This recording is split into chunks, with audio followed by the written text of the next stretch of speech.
Salaamaaleykum chers amis internautes yéen ñi safoo seen site internet Dakar Live ak Sen Live bienvenue dans votre émission Star Week rek nii lay demee saa su ne chaque weekend rek ñu dem ci ndaanaan biir ndaanaan yi wane leen ko waaye aussi tamit ñu waxtaanee lu yaatu tey nag dañoo dem ci koo xam ne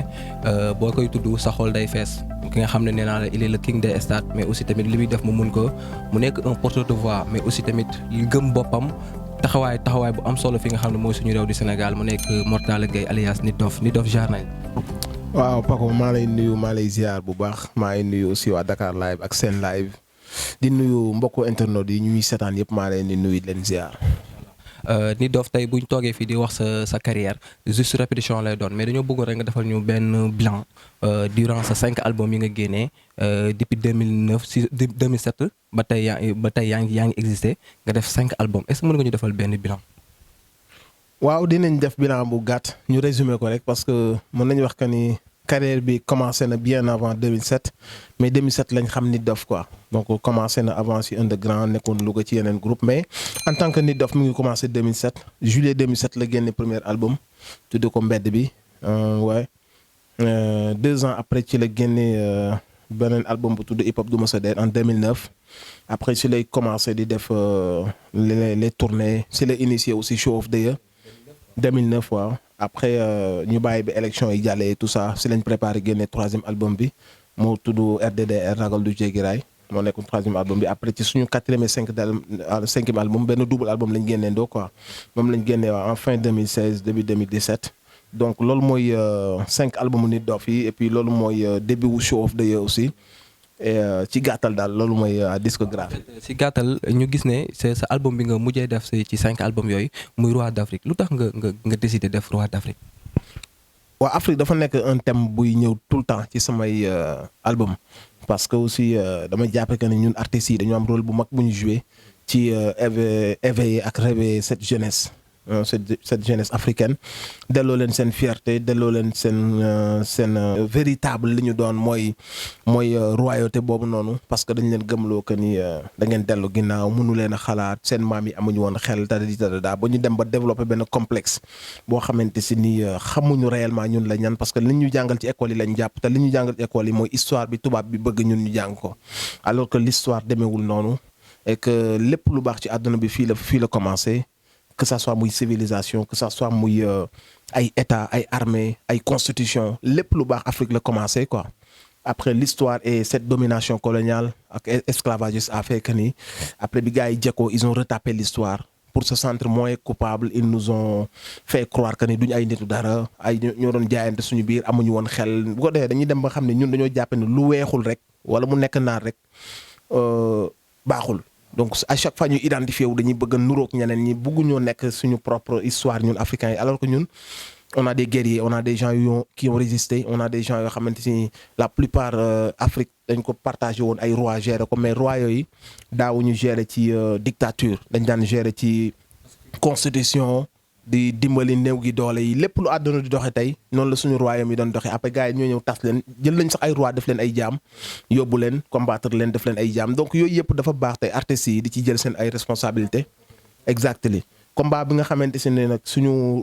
dirigeant digne de son nom commencé woon nañ ko ñu mel ne ay Lumumba ay Sankara ay Kwame Nkrumah ay ñooñu ñëpp léegi nag il faut mu am des leaders yu nuroog ñooñu ñu ñëw taxawee noonu léegi ñeneen ñi nga xamante si nag ñoo yor ñooy les porteurs de voix ñuy marteler message boobu ci boppu jeunes yi dinañ dem ba dina am benn génération bu jël message boobu épouser ko di ko doxaale donc loolu moo tax j'ai voulu sur cet album là pour ma appuyer vraiment ci panafricanisme boobu ma tuddee ko noonu non seulement après ma jël tout ce qui est les leaders yi fi nekkatul ma boole leen ci pochette album bi pour wan leen que ne ci ñii lañ war a référé wu pour mën a xam ñun la ñan pour mën a préparer nekk ci le présent pour préparer le futur.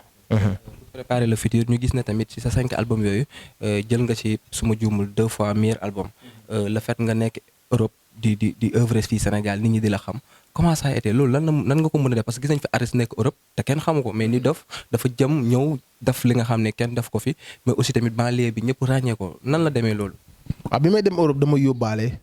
loolu si man donc bi ma demee Europe aussi dama ko gën a dundal malgré que maa ngi woon Europe mais mosul denc ci man donc maa ngi doon yeewoo Europe physiquement mais sama xel ak sama xol Sénégal loolu yeewoo j'étais tellement branché si yi fi xew que am na ñu doon yeewoo biir Sénégal maa leen gënoon branché xam li fi xew quoi sama dëkk daf ma yitteel tukki dafa bokk ci sama destin mais sama xol musul quitté fii ak sama xel donc du coup samay texte sama engagement samay prise de position da ngay fokk ni kii Sénégal lay yeewoo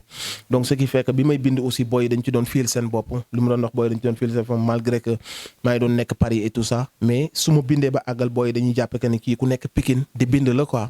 donc je pense que loolu moo tax lien bi man ak ñoom mu nekk quelque chose de fort musul deñ quoi depuis le début rek dañu épouser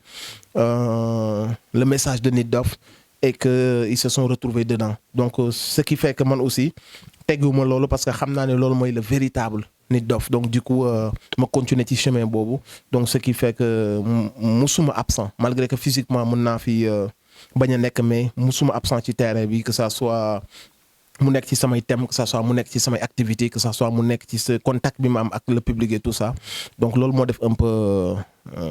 peu moo créé loolu on va dire.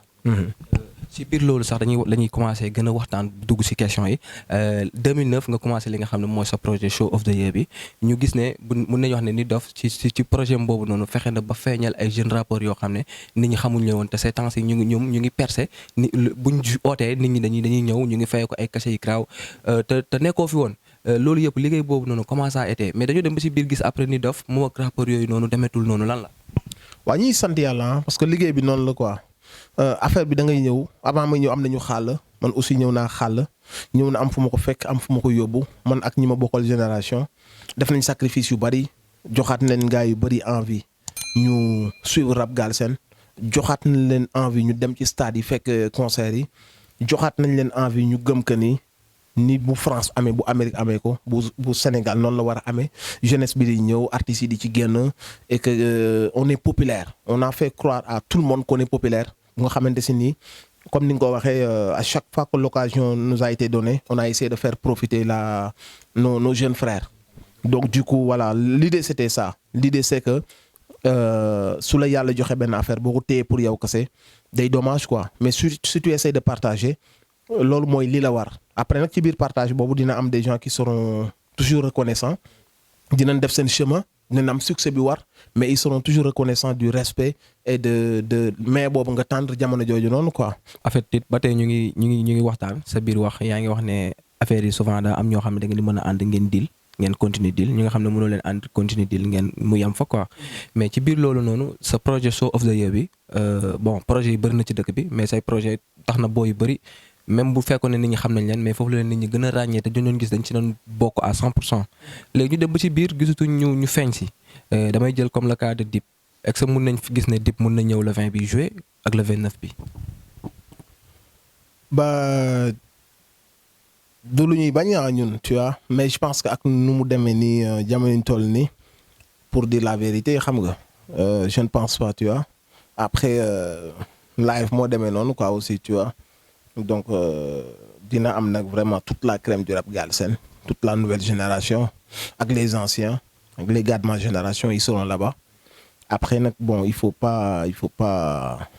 àdduna moo mel noonu quoi sometimes du ñëpp ñooy ànd déggoo du ñëpp ñooy ànd doxandoo donc noonu dafa taajoo quoi. mun nañ jàpp ne daal buñ ko fa xaar quoi ci ba tey rek ci loolu. dama dégg nga sa benn interview nga ne am na boo yoo xam ne li ñuy def da nga koy kiifee te soo sañoon ñu jiyee si show of the year mais fañ nekk moo la xaw a jaaxal muy Samba Peuzzi ak BMJ donc si je comprends bien yow ba tey kon yow guerre moom Nit Doff loolu ma jaaxal si yow booy guerre yow da ngay guerral équipe bi yëpp mais doo guerral capitaine bi kese quoi. non kon day mën a comprendre loo ma parce que nekkuma en guerre man je suis un gars boo xam ni man ak yow bu ñu amul paf amuñu paf comme ni ma ko waxee dama leen respecter seen liggéey. et dama ni su ma soñoon dinaa leen di invité mais xam naa ko ni ñoom par rapport ak ci yenn situation yi mën na bañ a yomb ci ñoom parce que ay copains yu ànd aussi peut-être aussi bu ñu leen déggee ñu ànd ak benn gain boo xam ni seen benn xam nga yooyu daal lay sóor quoi mais ñi ma dëkkal xam nañ ko man je ne suis pas hypocrite je ne suis pas un faible lu ma gëmul lu ma ko wax gars yi ma dëkkal aussi rus naa yu ba ci caméra di wax loolu dëgg donc quand je dis que je kiffe Samba Peuzzi moom xam na si dara jëm naa ko invité bu yàgg you know boobu yàgg na pour mu ñëw play ci suñu ay affaire donc su ma koy gis muy progresser ci ay affaire j'aurais jamais du mal à dire que j'apprécie ce qu'il fait. Après mën na génn sax ci affaire bu ma neexul wala boo xam ne bii moom góoxuma ma xaw a taxawee position, mais cela n'enlève en rien que je l'aime bien. J'aime bien personnage bu muy incarné et j'aime bien aussi musique bu muy def. Il a un truc boo xam si ni moom képp na ko et il le maîtrise bien. Et ça, moi j'aime bien ça. BMJ aussi, il est très technique, xam na am na flow bu nice. Donc apprécier naa ko moom ak yeneen gars yi quoi. Donc c'est juste pour dire le contraire de yow comme li ngay wax nii amuma problème ak voilà. Mais su ma nee barrière wala kii boo ko invité c'est vrai que ni bu contexte bi bu demee nii. After am na ci ñoo xam ils auront du mal ñëw ci sama show et tout parce que dañuy ragal am ñu leen mere wala am ñu leen jàppal dara comprendre nga loolu laay wax que ni c'est dommage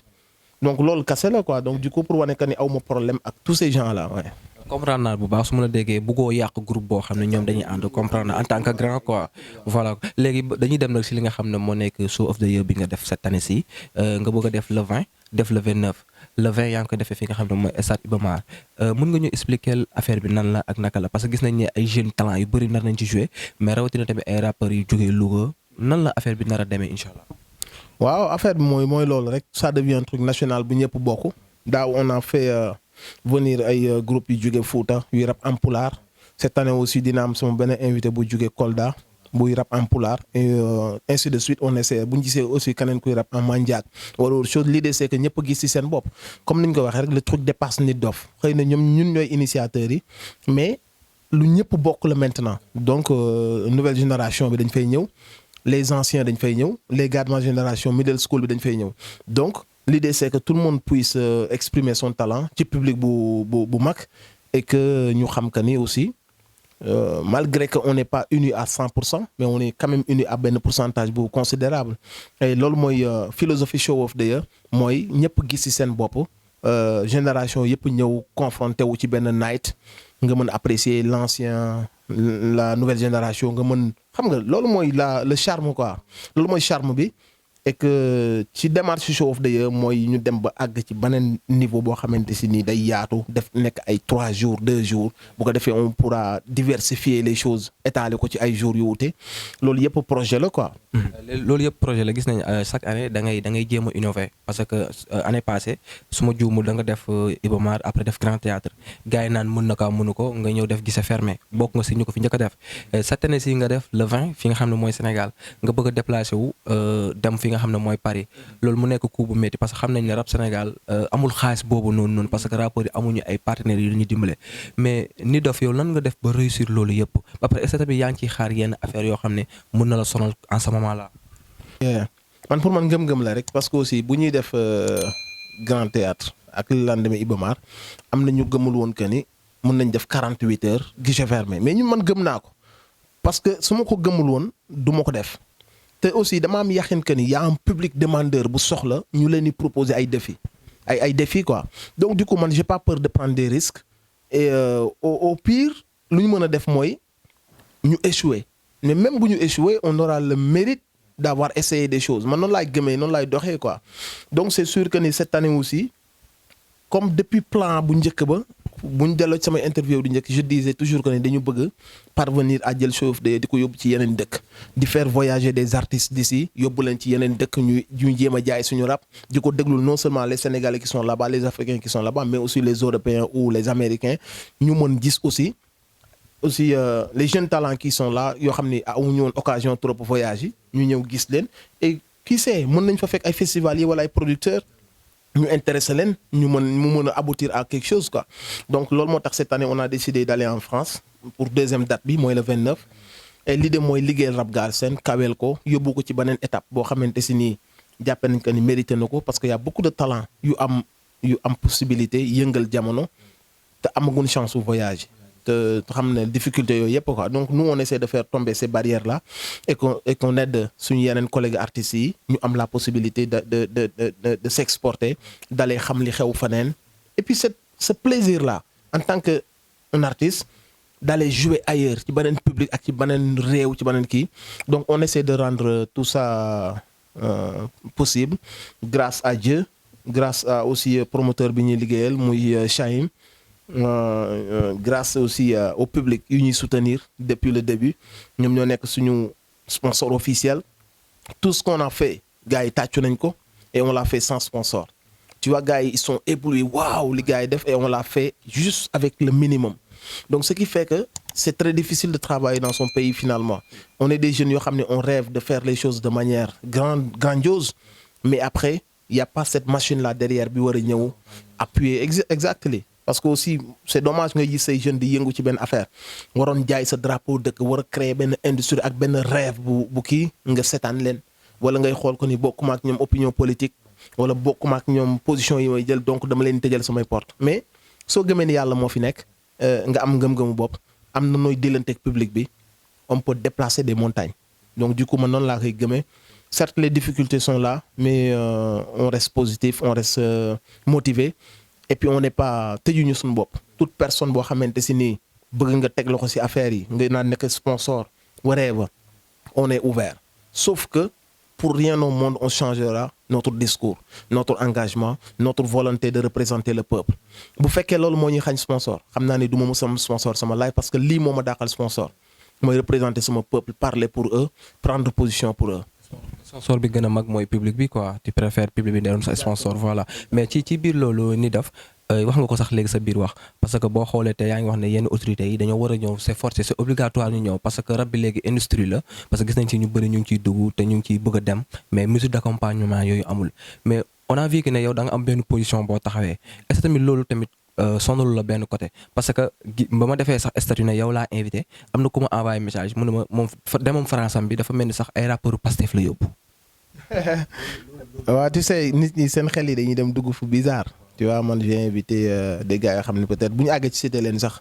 nañ leen cité peut-être pour le moment ak communication bi ni ñu koy defee àggagun foofu mais des gens yoo xam se ni amuñu sax ay tendance wala ay appartenance politique tu vois ñoom lañ invité à 99%. comprendre nga donc nit ñi mënuloo leen tere ñu am interprétation après man je suis un gars boo xamante si ni j'ai pas peur de mes opinions Sénégal laa gëm dëgg laay topp dëgg bu ma waroon yóbbu ci yaawu jàll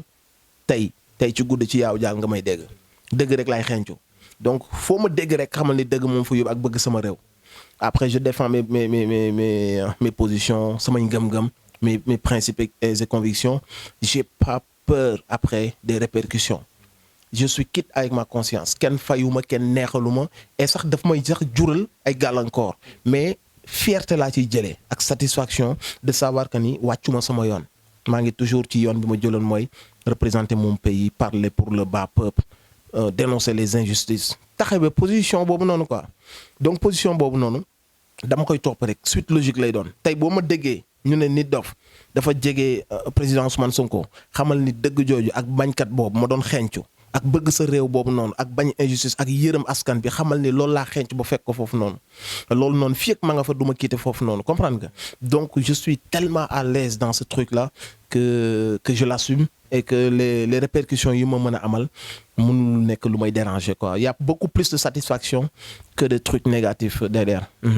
ci sa position boobu noonu en tant que porte-voix nga fësal sa bopp parce que am na ay rappeurs yi nekk ci réew mi am na fu ñu far mais nanguñu fësal seen bopp dañuy def ci suuf mais yow da nga ñëw ne man diw laay àndal te damay ànd ak moom te yàlla tax parce que gis nañ pendant les campagnes yaa ngi ko doon wane di ànd ak moom ci lu bëri mais loolu noonu souvent day gis sa benn fans boo xam ne jege na la trop te moom àndut ak leader boobu noonu muy xaw a am benn affaire. sama fans boobu du ma ko imposer mukk sama choix moom citoyen la comme man après mën na ma déglu man ma wax sama xalaat mu ñëw ñu débattre si man je débat beaucoup avec les gens en commentaire et tout ça parce que je suis tellement ouvert au débat d'idées que quand tu viens et que yow beneen kii nga am dama la koy nangul expliquer la un peu man samay position après ku nekk dem y a des gens yoo xam si ni au final bu ñu ma dégloo dama leen di convaincre que ni c'est le bon choix y a d'autres gens yoo xamante si dañu may bàyyi sama choix topp seen choix quoi qu'il en soit du ma wax mu képp ku ma gëm ñëwal def lii dama naan man lii laay def comprendre nga fi waxee donc on fait la part des choses l'artiste bu dara desee loolu ay rhymes ay flow ay yooyu dalay jox li nga soxla après ci réew mi laa bokk te dama ko bëgg mënuma croiser les bras sur les affaires de la cité donc quand il faut prendre position ou bien quand il faut juste taxawee position sentinelle le rap Galsen et la politique noonu lañ mësam àndee depuis 2000 alternance bi muy am rap bi daf ci jouer rôle bu Y'en a marre bi muy accès daf ci jouer rôle ay contexte la contexte bi lim la imposé ci loolu noonu ngay dox donc le plus important rek mooy que ton engagement soit sincère que ta démarche soit sincère le reste moom tu bàyyi libre aux gens d'avoir leurs interprétations mënoo leen gëmloo que ni force ngeen gëm ma force ngeen am bonne foi sur sama engagement y a d'autres gens yoo xamante si duñ la gëm am ñoo xam dañuy foog ni sax dañ la am lu ñu la dig am ñoo xam ne moom dañuy foog dafa am lu ñu la jox ku ci ne ak yëg-yëg bi nga am comprendre nga mais le plus important mooy yow soo weetee xam nga yàlla xam na tu vois tu essayes vraiment d'être en phase avec tes idées avec sa ngëm-ngëm et puis tu fonces quoi man noonu laa gisee quoi. le 20 bi lañuy taxaw rek ba tey waxtaanee si parce que nekk na événement national parce que jeunes yi surtout booy sax laay wax sama morom yi génération bi ñoom dañ koy gën a waaj di ko préparer te gis nañ tamit aussi yow da nga koy teel a commencé sax pour xale yi ñoo tax nga koy gën a teel a commencé mais ci le 20 boobu noonu est-ce que da nga préféré def live band wala loo préféré def. waaw loolu moom question bu intéressant la parce que day revenir lu bari quoi c'est une expérience yu ñu nit ñi di laaj. Mais bon cette année daal en tout cas dina am beaucoup d'innovation dina am ay surprise dina am des choses yoo xamante si nit ñi xamewuñ ñu ko dina am d'autres choses yoo xamante si daal du ma ci sori sa question bi question piège lay doon. piège non c'est juste pour gars yi tamit mën a xam parce que gars yi kii fait Nit Doff dafa bëri parce que Nit Doff moom Nit Doffu ñëpp la quoi maire yeeg paa yi ñëpp dañ koy déglu quoi qu'on dise parce que tamit aussi c'est un porteur de voix te tamit li ma gën a neex si musique am mooy nit ñi loolu la ñuy wax à chaque fois mooy il est thématique. loo xam ne actualité lay jël mu génnewaat ko waxaat ko moo tax tamit le 20 bi bon day baax tamit gars yi xam live bi ni muy demee ak yooyu noonu quoi. waaw incha allah en tout cas dina am ay surprise et que bu jour boobu moom dinaa def benn clin d'œil bu ñu xoolantee dinaa def benn clin d'œil incha allah rabi et mais y aura en tout cas des innovations dina am des surprises dina am aussi des choses yoo am vraiment inédites yoo xam te ni nit ñi xaaruñu ko woon quoi. plus il faut que mu nekk plus il faut que spectacle bi yéeg. toujours ci benn niveau et ren on a pris les devants te maa ngi ci big up le promoteur Cha il a vraiment pris les devants sur beaucoup de choses donc du coup ñu ngi sant yàlla ñu ngi ñaan aussi ñu àggale ko ci jàmm mais en tout cas que public bi soit à l'aise que public bi soit tranquille bari na yoo xam ne ci avancé nañ ci bu baax lu ñu leen di ñaan rek mooy comme ni ñu koy defee le public du rap Galsen est un public civilisé est un public conscient et très poli dañuy ñëw vivre seen passion. 9e édition incha allah si ren musul am benn problème bu fa am musul am raak kenn musu fa dégg agression kenn musu fa dégg benn affaire bu ñuy déplorer donc loolu bariwul lu ko gars yi di souligner ci culture urbaine bi ak ci monde hip hop bi parce que seen ay étiquette la ñu yor soo seetaanee bu ñuy wax nga dégg seen ay étiquette da nga yaakaar ni yow beneen mouvement la ñuy wax mais du bi nga nekk te violence ñuy wax parfois la violence peut être verbale et très maîtrisée. Même tey jii del xool ci rappeurs yi siiw bu ci kenn waxee sax ba tudd ndey wala dara tu vois que tous les grands frères dañuy génn même les mots yu ci mën a bizarre sax parfois dañ koy codé nga xam ne yenn jeunes yi sax ñoo koy mën a cons te du heurter mag ñi quoi mais y a des gens qui sont à l'opposé de tout ça bu ñuy wax ci rap Galsen t'as l'impression que c'est négatif c'est violent et alors que c'est complètement l'opposé de ça donc maa ngi ciy big up bu baax sama collègue artistes yi mais surtout le public. On a un public très conscient et loolu man c'est sama fierté la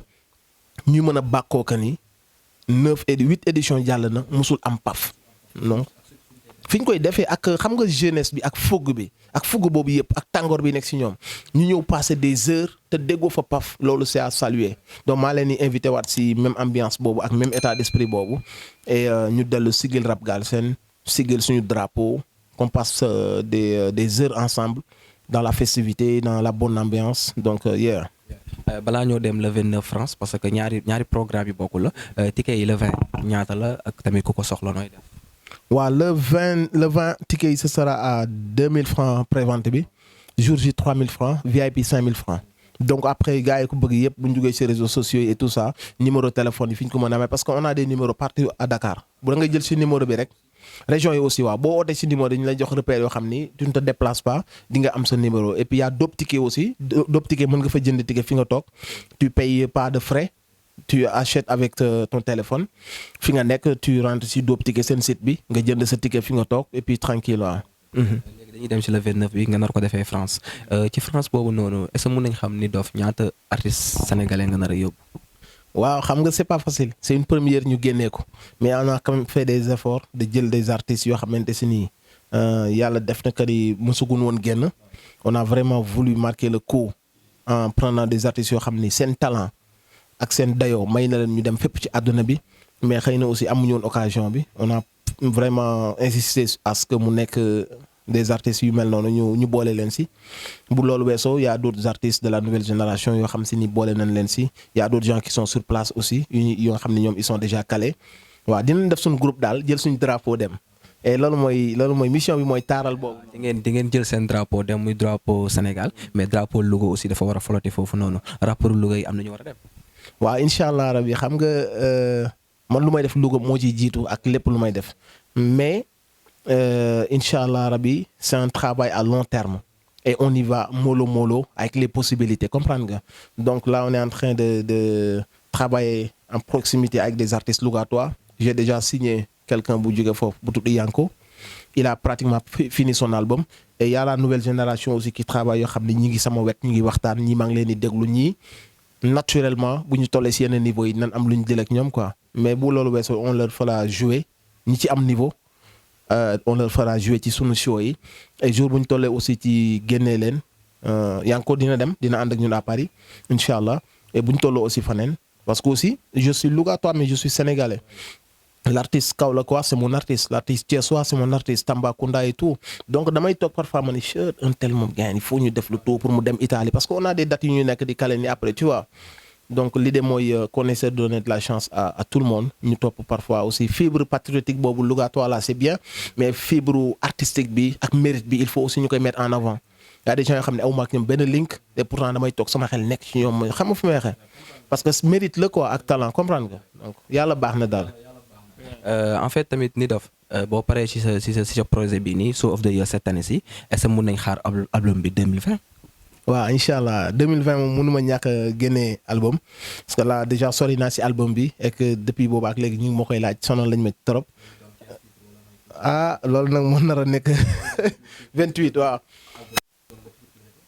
Yàlla rek moo xam de man mi mënu war a wax ni waaw.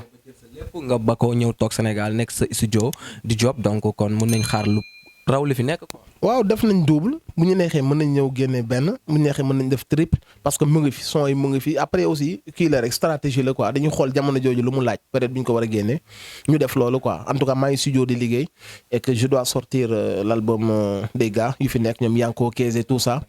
et yooyu noonu moo gën a nekk sax sama priorité mais man sincèrement bëgg naa daal xamuma nag benn période lay ci nekk ci 2020 bi mais bëgg naa génne benn produit ci 2020 bi quoi waaw. nga génne benn produit ci 2020 bi incha allah bu ñu jugee ci sa carrière waxtaan li nga xam ne mooy projet yi yëpp dégg dañuy dem ci li nga xam ne moo nekk xew-xewu réew mi actualité en tant que porteur-voix bu ñu résumé li fi xew yëpp nu nga gisee réew mi ces temps yi muy dox Nitdoff en tant que Nitdoff. bi may njëkk a wax mooy bu ndongo daara yi man je ne suis pas hypocrite. du ma topp aussi masse bi wala bëgg neex masse bi bu ma wax lu ma gëmul d'accorduma en 2019 ñu yeew benn xale ci ay chaîne sàcc sax d'accorduma ñu yeew ko ci ay chaîne pendant ay jours sàcc wala agresseur sax pour man bu ñu ko jàppee ba jébbal ko yoon dañ ko war a considérer comme un être humain d'accorduma en 2019 ñu jàpp xale yeew ko ci ay chaîne di ko dóor ndax xelam neexul wala dafa dawoon wala dafa fàqoon jamono ji ñuy def loolu amuñu woon ay internat yu moderne internat yi 18 heures ñu tëj seeni porte xale yi amatuñ pour génn jamono jooju bu weesoo weesu na ñenn ñi jàppee que ni dañu war a jàpp nit di ko dóor di ko njatt pour mu jàng alxuraan dañuy nax seen bopp parce que am na ñuy jëli référence yi yonent bi sax alxuraan dafa di yonent bu nañu il faut mettre lu ci nekk nga delloo ko ci contexte am loolu dañ doon defar àdduna di wàccee diine yi l'islam ak i téere suñu borom il fallait ci contexte boobu la mën a amee mais ñun xeetu yonent bi sallallahu alayhi wa sallam souffrance bu ñu waroon na def suñu yonent bi dañu koo souffriral moom da koo dékku moom libéré nañu kon bu ñu demee ba 2019 nan yonent bi sallallahu alayhi wa sallam bi mu koy dékku dafa xëm kon ñun ku koy jàng il faut pas que ñuy réfléchir noonu jamono dafa avancé contexte bi ñu toll jamono avancé na réew yëpp ñi ngi jàng de manière calme ak lucide di mokkal bay firi xam lu muy tekki ñun boo dee seet dañuy jàng te lu ëpp si ñun sax duñu mokkal xam lu muy firi alors que réew yëpp ñi ngi jàng alxuraan di ko mokkal te dóor amu fa yeew amu fa comprendre nga nañu bàyyi xale yu nga xamante si ni dañ leen di utiliser ci mbedd yi ñuy dem di indi xaalis nañ ko bàyyi xale boo ko exposé ci mbedd noonu ak ni àdduna yàqoo bu njëkk sax bokkul ak léegi pédophilie dañoo bëri ci mbedd yi ñiy sàcc nit ñi di leen yóbbu di sàcc seen i cër di ko jaay dañoo bëri ci mbedd bi donc ay xale yu amul yenn protection yi yenn force yi nga sànni leen ci mbedd bi ñuy wër di tourner toute la journée di jàng tuuti dem di wuti xaalis lu bari loolu man d'accorduma ci yaa may dégg li ma lay wax donc dañ leen war a jàngal dañ leen war a tarbiya aussi côté ndongo daara côté tarbiya la mooy côté dëddu àdduna nga jàng wàccee sa bopp ba àgg ci suuf alxuraan boo koy jàng da ngay wàcc milliardaires yi sax seen kilifa yi dañ leen daan yóbbu ñu dem tarbiya ji on est d'accord avec ça la correction avec la cravache man mii su ma sumee sama yaram di nga ci gis ay tërgan te jàppe naa ne loolu moo ma def mais corriger un enfant ça n'a rien à voir avec torturer un enfant xam nga fi may waxee donc bu ñuy dégg ñuy wax bu ñu yaakaar ne dañoo contre daara wala école enseignement boobu noonu loolu lu mënta ñàkk la ci life xale pour mu mën a nekk taalibe dans sa vie comprendre nga mais il faut lu ci nekk ñu yóbbu ko ci contexte am yemale ko fi ñu ko war a yemale mais man yu may gis yooyu noonu maa ngi koy ñaawlu képp nag koo xam si da ngay xool porox ndol tudde sa bopp association wala ONG boo xam ne yeneen nit ñoo nekk sa ginnaaw di la ruux pour nga bëgg fee jële sëriñ daara yi wala éducation religieuse xamal ni da ngay nax sa bopp doo am ndam bari na ci ñoo xam ne seen kaas bi yëpp mi ngi nekk ci yu mel noonu am rek ñu profité taqal sëriñ daara yëpp yii ay mbir la yoo xam ne c'est très minime mais n'empêche que am na il faut ñu accepter que ni am na ñu jéem a nag xool nan lañ ko fi jëlee mais tous ces gens là tapis dans l'ombre qui font genre dañuy jooy alors que seen intention mooy jële fi daara jàng alxuraan tarbiwu à la base nga am une base religieuse ñun démasqué nañ leen xam nañ leen bokkuñu ak ñoom combat mais nag sama bopp laa koy xool mënuma imaginer benn fraction de seconde sama doom ñu yeew ko ci ay chaîne di ko dóor donc noonu ma ko bañale sama doom noonu laa ko bañale doomu keneen donc que gars yi comprendre que ni ñun bu ñuy jël position on essaye d'être le plus juste possible ça ne veut pas dire que ñun ñoo am raison mais lii mooy sama ngëm-ngëm boo fayoon caméra bi lii laa lay wax boo ko taalee lii laa lay wax donc loolu mooy sama gis-gis ci bu njëkk ci affaire ndongo yi affaire jigéen yi aussi mu nekk phénomène boo xam ne am na man duma def góor yëpp ci même sac parce que pour man l'homme sénégalais bokk na ci homme yi gën a respecté jigéen ci àdduna màgg naa juddu naa ba màgg ba nekk magum jëmm musuma fekk ci koñ bu ma dëkk benn paa buy dóor benn mère ci ñi ma xam donc man su may dégg parfois ñuy décrire l'homme sénégalais damay laaj ban homme sénégalais la ñuy wax exception mënul ñàkk ci am réew ay mbir yuy xew ci société ay lâche yoo xam ni ay ragal lañu buñ génne ci mbedd yi ay ragal lañu pour ñu sentir ne am nañ dara ci jigéen ñi la ñuy dem parce que jigéen ñi yàlla def ñu gën a vulnérable ñooñu ce sont des lâches dans toute société dina am des lâches des brebis yoo xam ne dañuy génn doxale neneen ces gens-là il faut les punir de manière sévère amul dañ koy sutural amul affaire de famille la parce que jigéen n'est pas faite pour que ñu koy dóor wala nga màndi ñëw def ko sa chose di ko def nu la neex wala yu ni mel yooyu képp ku koy def punition bu sévère yaa xam ne da ngaa toxoon say bon wala da ngaa màndi woon bu ëllëgee balaa nit di yëkkati loxoom di ko teg ci xale wala ci jigéen dina ko xoolaat bu baax kenn warul nëppal yu ni mel ay viol ay choses yu ni mel kenn waru ko nëppal day yàq société il faut que ñu jël suñu responsabilité que les coupables soient punis mu leer na midi nit booy ànd ak moom da ngay ànd ak moom si dëgg biir société bi c'est pas une société qui est parfaite les erreurs ak les yenn crimes yi doivent être punis à ay proportions yu tolloog yooyu noonu ba nga xamee que c'est nii nit dina xam que ni yàlla moo njëkk a teral jigéen yàlla moo njëkk a protéger jigéen ñun ñoo xam ne dañuy ci xeetu yonent bi lañ bokk yonent bi sallallahu alayhi wasallam bi ñu demee bay génn àdduna bokk na ci ay priorités yi mu ñu doon dénk ñun xeetam mooy julli ñu bañ ko bàyyi mukk ak suñu jigéen ñi ñu fonk leen yërëm leen donc mënoo ne ci kooku nga repéré wu ba noppi jàppee que ne jigéen yaa ko sut jigéen wooy fayeeku lii waru koo fayeeku jigéen booy liggéey warul liggéey jigéen warul yëkkati warul nekk responsable warul jiite yooyu boo ko warul jiite su ma nee jiite mooy ci ay poste ak yu ni mel noonu warul nekk président wala warul nekk ministre wala boog bu bokkeek nit dof poste bokk même diplôme da ngay fay nit dof 10 000 fay ko 4 000 loolu yoo ko defee tegu ko fenn donc nit la comme yow dafa jàng comme yow dafa am mérite comme yow société su ngeen bëggee mu avancer dem ci kanam da ngeen di cëral jigéen ñi jox leen seen wàccuwaay su ngeen ko deful damay dellu si waat ci ONG yi ma la waxoon sànq association yi li ma waxoon sànq yenn groupe féministe yi ay imposteurs la ñu xaalis la ñuy liggéey ñu leen di financer ñuy utiliser cause femmes yi pour jaxase suñu société parce que décision boobu ci kaw la adduna bi dañoo utiliser la cause féministe pour jaxase les sociétés moo tax léegi boo dee xool féministe du ñu nekk yàgg mu mën leen lu xew ci jamono comprendre nga ñuy gëmloo jigéen ñi que ni bu leen fi nekkati di sëy ñu leen def ay poules pondeuses dem leen liggéey ba am 35 ans doog a wut seen jëkkër loolu yëpp c'est une façon de dire aux Africains wàññi leen seen njur. donc quand doo liggéey ba am 38 ans 36 ans ngay doog am jëkkër le temps ngay am jëkkër yooyu donc ça veut dire que ni automatiquement tu vas faire 2 enfants au maximum tu comprends c'est une façon de chambouler suñu ay réalités te pourtant ñoom ñi ñëw di ñuy jox leçon de morale ici au Sénégal boo déggee ko xaru benn yoon lay doon ci 50 ans ñoom ñi ñuy jox leçon de morale seen dëkk yi taux de suicide bi gis nga ni mu toll. matin midi soir ay antidépresseurs la ñuy jël parce que seen société ñoom ni ñu ko nase dafa wuteeg suñu société ñun ni ñu ko nase li ñu doonoon ba am joie de vivre bi ak force bi bu ñu ko bàyyi.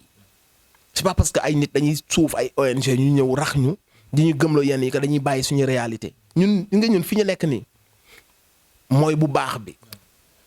gis nga affaire polygamie et tout ça yàlla moo ko bind indi ko jigéen ñi duñ ci ànd ak man mais soo dee xool ndimbal la ci société gis nga tubaab yi nga xamante si ni ñoom dañu ne woon dañ koo signé dañoo dem ba xoolal léegi benn couple sur 2 day tas kii amatul pour gis ay doom kii amatul ñooñu c'est-à-dire que ni bàyyi li ñu yoroon mu baax ñu ne dañuy dem fekki ñële seen bos parce que yaa xaalis feeñ na ci yeneen ak yeneen yu nekk si ginnaaw dina tax ba ñun ndap li ñu sukkoon mu baax. dinañ ko abandonné dem fekk benn ndab boo xam ne suñu musiba la ñuy jural ñun on est suñu communauté on vit en communauté ñun on n'est pas comme tubaab yi individualiste yi ñuy dund ñun on est ay communautaristes ñun c'est-à-dire que en communauté la ñuy dund tubaab yi ay individualiste lañ bokkul donc noonu nga xamante si noonu la ñuy sax ba nga xam ne africain bi même su amul day garder joie de vivre même su ñàkkee.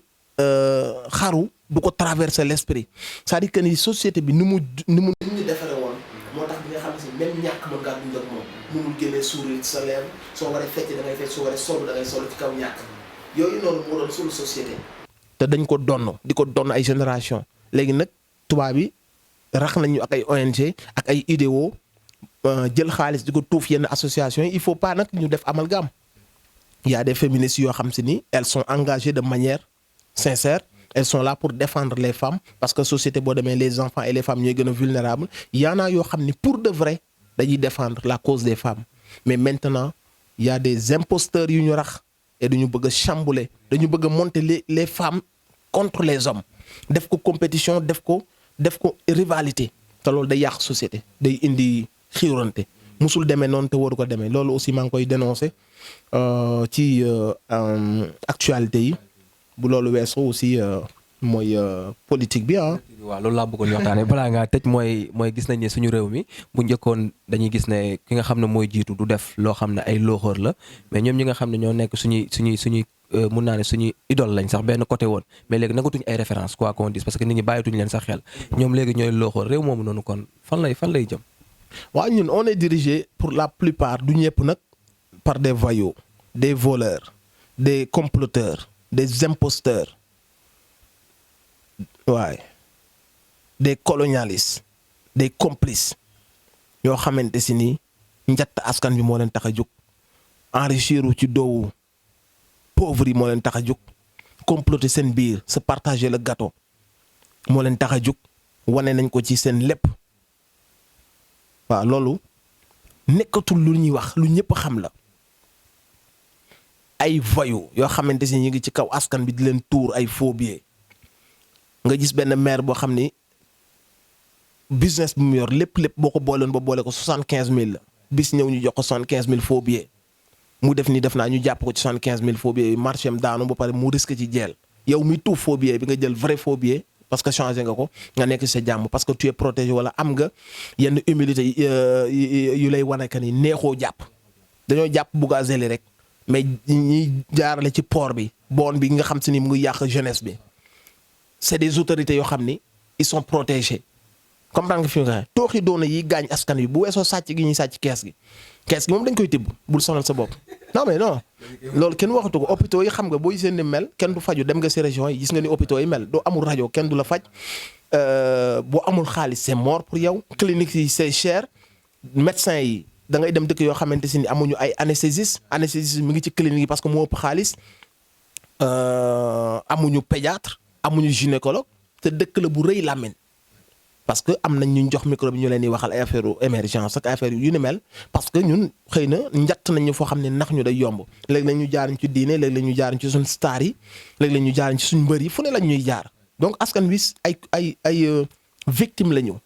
parce que média dafa am doole ak yenn fibres yi religieuses yooyu dafa am doole mais ñi ñu jiite la plupart ce sont des lâches ce sont des voleurs qui méritent la prison parce que ñii di dee ci hôpitaux yi jigéen ñi ñu yàpp ci charrette yi amuñu ambulance taux de mortalité jigéen xale yi judd di dee ak jigéen yi matu di dee yooyu yëpp ils sont coupables de ça parce que xaalis bi ñuy sàcc ni bu ñu ko defoon ci hôpitaux yi mu mat dana sauver ay bakkan yu bëree bëri il faut situer les responsabilités nit da ngay ñeme dëgg booy wax na la yàlla kase tax di wax nga ñeme dëgg c'est ça la réalité ce que je suis en train de dire ça n'a rien de politique ki may dégg te nekk Sénégal te nekk nitu dëgg moo ma gën a xam li may wax nii après nag par parloo moo waral gars yu bëri parfois ñu waxee 10 000 yeeg 5 000 moo tax te tey jii gis nga ñooñu doon ñu joxoon 10 000 5 000 yi wala ñu yeb leen ci ay car ñu dem di feesal ay stade ce sont les premières victimes yi nga xam ne ñoo nekk di souffrir ci hôpitaux yi ñooñu ne ñeneen ci def duñ fajoo fii duñ jure fii à 1 mois de leur wasin dañuy yóbbu seen jabar mu dem ñu am ay nationalité yeneen seen compte bancaire yi fees na dell alal joo xam ne baa doole yee ko moom xam lan la ñuy mujjee temps yi am nañ problème moo ni nañ yokk courant bi nañ yokk lii nañ yokk ñan ñooy fay loolu kañ lay jeex wala pour yow yàlla day wàcc ci suuf c'est-à-dire am na fooy toll yow yaay jël sa responsabilité en tant que être humain buy réfléchir yàlla moo ni boroom xel yi laay waxal un moment donné tu utilises sa xel xam nga am na fibre yoo xam ni émotion la ça te rend émotif nga ni man ak moom ñoo bokk tarixa loolu ça n'a rien à voir il faut savoir dissocier les choses ki nga bokkal ethnie ak ki nga bokkal tarixa ak ki nga bokkal dëkk yooyu bokkul ndax kooku jub na wala jubul nit mën ngeen bokk ethnie te mu jubadi mën ngeen bokk tarixa nga jub moom mu jubadi gis nga nit choisir bu jotee da ngay xool kan moo jub kan moo ragal yàlla kan moo am yërmande kan moo am parcours bu set wecc mais ay des gens yoo xam si avant ñu nekk président ils ont des milliards soo laaj foo jëlee milliards bi ñu ne non on a été favorisé par notre président Wade qui nous a favorisé pour des ay explications yoo xam ni doo ko dégg États-Unis doo ko dégg France yaa ko Sénégal nga mën a laaj une personne d'où vient tes milliards nga naan non au fait on nous a mis dans des situations qui nous permettaient de nous enrichir de manière légale en tout cas ay lay neen ay tappale neen ces gens-là bu ñu demee ba yor nguur gi doxale neen bu mu la bett parce que wane woon nañ que ni ce sont des voleurs avant d'avoir le pouvoir ab fonctionnaire bu amul ay ngandi société yu mag yu koy jural bénéfice kooku ce gars-là il peut pas fêter son 1 milliard comment tu peux fêter 1 milliard il faut nga nekk koo xamante ni tu as des sociétés yu lay génneel bénéfice bu leer na midi un politicien wala un fonctionnaire bu ñuy fay ay millions wala 1 million wala 5 millions ce gars-là ne peut pas fêter 1 milliard ou bien il va dajale toute sa vie pour mën a wax ni am naa 1 milliard. Là, tu vois des gens qui te parlent de 36 milliards, des gens qui te parlent de 94 milliards, des gens qui te parlent de 8 milliards. D'où viennent ces milliards? Xam nañ ko ñun ñëpp ragal dëgg moo ñu jàpp par parloo ak jaxase les choses jaxase les trucs d'ethnie les trucs de tarixa les trucs de yooyu yëpp ñun en fait nag boo utiliser wul sa xel nga jiital say émotion choix bi ngay def du baax choix émotif lay doon du nekk choix bu nga xam si ni dafa objectif soo utiliser sa xel nag di nga mën a def la part des choses ba nga xam ni kii man ak moom suñ demee ci sëriñ bi jaayante du ma ëppale ci sëriñ bi lépp lu sëriñ bi laaj ci jaayante dinaa ko def ba làq ngërëmal sëriñ bi bu defee benn nga jéem a def fukk su fekkee affaire xeet la su jàngalee ay doomam làkk bi nga ni may samay doom dañ dégg làkk bi bu dee dañoo am suñuy culture népp nun teg ay doom ci culture danaa def loolu ba teg samay doom ci culture loolu jaayante la boo xam ne c'est personnel et c'est ça qui te donne ta fierté. Ça n'a absolument rien à voir ndax kii jub na jub gu tax ñu jox ko suñu réew ndax moom lañ jox big bi signé boo ko joxe apo yu day signé lu lay gaañ parce que à chaque fois mu signal tubaab bi am na ay milliards yu mu ci gagné wala mu dugal rakkam ñu signé ay tooxi doona yoo xam ne ñun dañ ci gaañu ñoom ñu gagné ci kooku bu ngeen bokkee ethnie teewul war na la su ngeen bokkee tarixa teewul war na la il faut savoir faire la part des choses ñun dañoo war a réfléchir tubaab bi bu choix jotee ils prennent le temps d'étudier kii kan la fu mu jaar lan mooy vécu lan mooy sa crédibilité à partir de son programme ñu réfléchir vraiment poser le pour et le contre doo ngay def choix. mais ñun bu ñu nangul utiliser suñu bopp bàyyi waykat bi ndax ñu bàyyi sëriñ benn sëriñ mu wax benn message boo xam ni ça sous-entend ce que ça sous-entend bàyyi benn mbër boo xam ni fàtte na supporteram yi nekk ci hôpitaux yi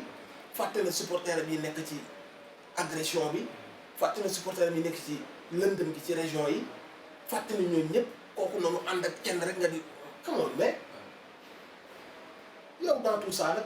yow dans tout ça yow say doom say galère say problème ordonnance say problème facture say yow dans tout ça je pense que jamono ji ñu toll nii ñun ñoo war a dimbali suñu bopp. war nañu yeewaat quoi. ñun ñoo war a dimbali suñu bopp yàlla wàccoon ak ñun géej terre cultivable jeunesse or phosphate zircon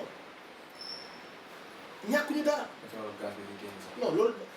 sama bi la àgguma fa yi nga xam ne buñ ci góorgóorlu woon tuuti te on est que quoi mbokk yi sax 15 millions macha allah naka la ñuy dund 25 pays yi gën a pauvre ci lañ bokk. est-ce que am nañ accès à la santé fii au Sénégal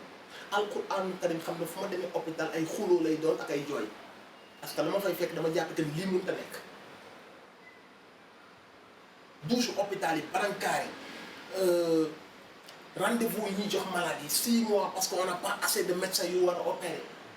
yow dans 6 mois on t'opère ça veut dire y a qu'au Sénégal tu entends des choses comme ça mon frère qu'est-ce qu'on va faire dañuy nangoo subir toute notre vie nangoo nekk ay victimes toute notre vie et à un moment donné yow yaay xalaat jël say décision bopp nga agir comme nit ku intelligent ni muy agir à partir de là yàlla jàppale la parce que xam na que ne utiliser nga sa xel parce que moom moo di borom xel yi laay waxal. waaw mooy borom xel yi laay waxal lu neex du day du trop te aussi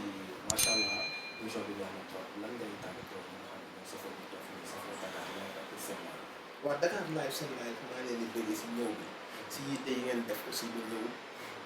jël ñu jàpp ci suñu promo ak yëpp noonu ñu ngi leen di ñaanal yàlla aussi mu barkeel seen liggéey bi fu ngeen bëgg a yóbbu média bi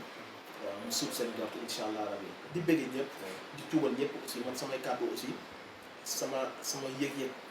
laay demee quoi. c'est normal sax li ma gëm laay wax mën na dëng nag maa ngi tuubal ñëpp et di jox ñëpp rendez-vous le 20 à Iba Mar Diop le 29 à la Belle-Ville-Loise de Paris et di loolu la quoi. yàlla may. amiin bro amiin jaajëf kontaan nañu jaajëf. ok gars yi c'était Paco à la présentation gis ngeen ni émission Stars bi ni mu demee saa su ne rek tey ñoo ngi seet si suñu benn produit nit dof muy waajal le 20 ak le 29 ak aussi tamit waxtaanee nañu lu bëri émission bi gis ngeen